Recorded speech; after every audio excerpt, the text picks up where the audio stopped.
Okay, so this is the last of the evidence videos we're going to be doing. Now, there's a lot more complexity to these rules than I'm going to be giving them credit for, but today we're talking about authenticity and best evidence.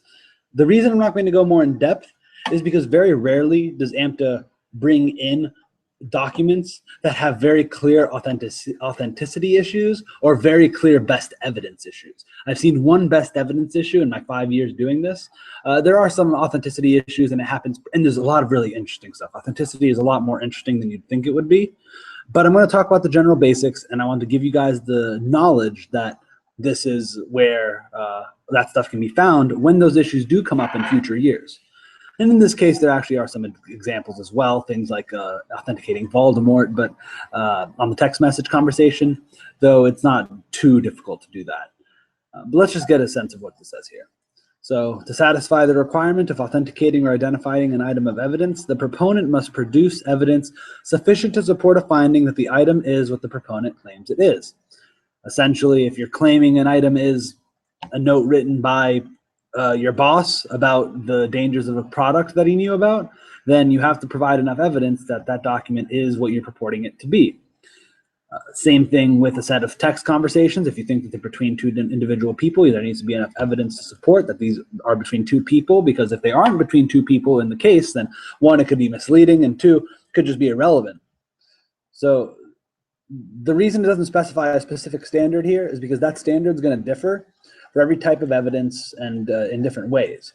The one that comes up a lot in mock trial cases, it's come up each of the past few years, is text messages. Text messages are governed by a case law called Filto v. Wanek.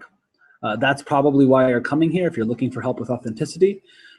It's probably a better place to look actually than these rules are, but the standard for authenticating text messages is by a preponderance of the evidence, or more likely than not.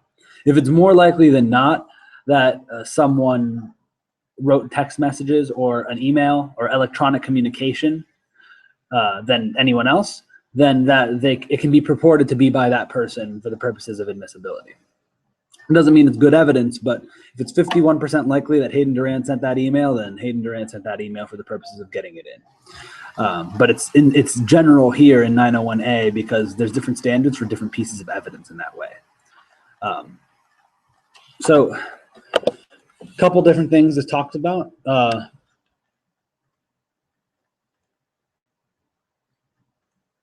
People's opinion on handwriting. So like I recognize, like if in the case of there was a note written by someone called Blake Lexington in a case that happened 5 years ago now, my freshman year, the Princess Beads case.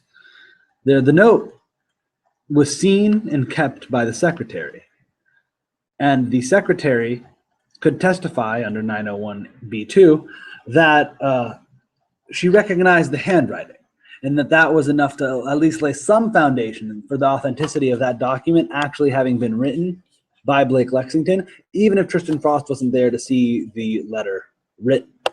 So what 901B 1 through 7, 1 through 10 show are different methods or examples by which authenticity can be established. There's some documents that are self-authenticating, 902, stuff like public records, stuff that's been sealed.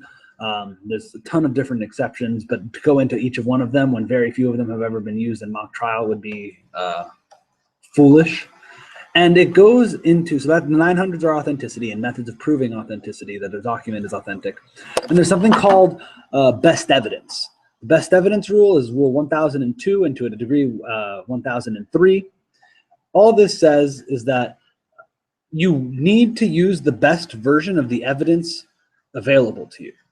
If you have a document, don't show us a copy unless the document in its original form doesn't exist. And if you're going to use a duplicate, it needs to meet some sort of standards. When you're entering evidence, when you're laying that foundation for evidence laying, this is what document is this? Being able to identify it. Has it been substantially altered in any way? Does it look any different? All of those questions are to satisfy this best evidence rule, because every document you have is theoretically a duplicate. It's a copy.